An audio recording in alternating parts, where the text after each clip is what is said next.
चला तर मग आज पाहणार आहोत बकलावा कसा बनवायचा. त्याचं साहित्य पुढीलप्रमाणे: दूध, वेलची, तूप, बदाम, साखर, पिस्ता, काजू, मैदा. एक परात घ्यायची आहे, त्यामध्ये 1 वाटी एवढा मैदा घेतला आपण. त्यामध्ये चिमूटभर चवीनुसार थोडंसं मीठ घालायचं आहे. एक अर्धा चमचा एवढे बेकिंग पावडर घालायची आहे. 2 चमचे तूप घालायचं आहे आणि अर्धा वाटी दूध घेतलं आहे, ते एकजीव होईपर्यंत मळून घ्यायचं. मळता मळता जेवढं दूध लागेल तेवढं आपण वापरणार आहोत. या पिठाचा घट्ट असा गोळा बनवून घ्यायचा आहे आपल्याला आणि तो मळून घेतल्यावर असा तयार होईल.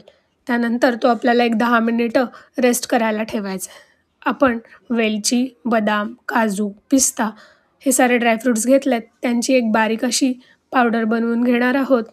तुमच्याकडे जे काही ड्रायफ्रुट्स अवेलेबल असतील तुम्ही ते वापरू शकता. त्यात असं कोणतंही स्पेसिफिकेशन नाही. आपली ड्रायफ्रूटची पूड बनवून तयार झालेली आहे.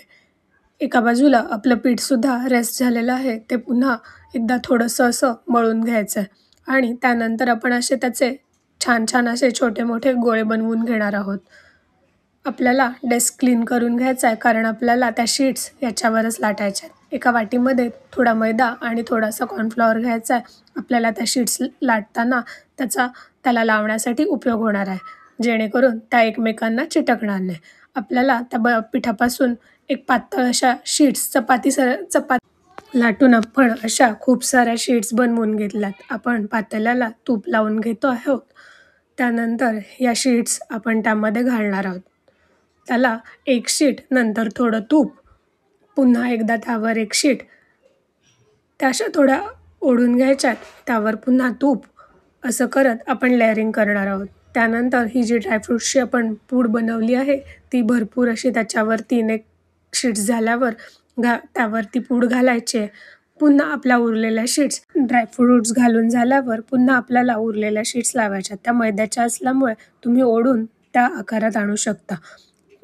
आता आपल्या सगळ्या शीट्स लावून झाल्यात. पुन्हा त्याला आपण वरतून थोडं तूप लावणार आहोत आणि बेक करण्याअगोदर आपल्याला त्याचे असे पीसेस करून घ्यायचे. तुम्हाला आवडीप्रमाणे तुम्ही ज्या आकारात तुम्हाला त्याचे कट करून घ्यायचे ते करून घेऊ शकता.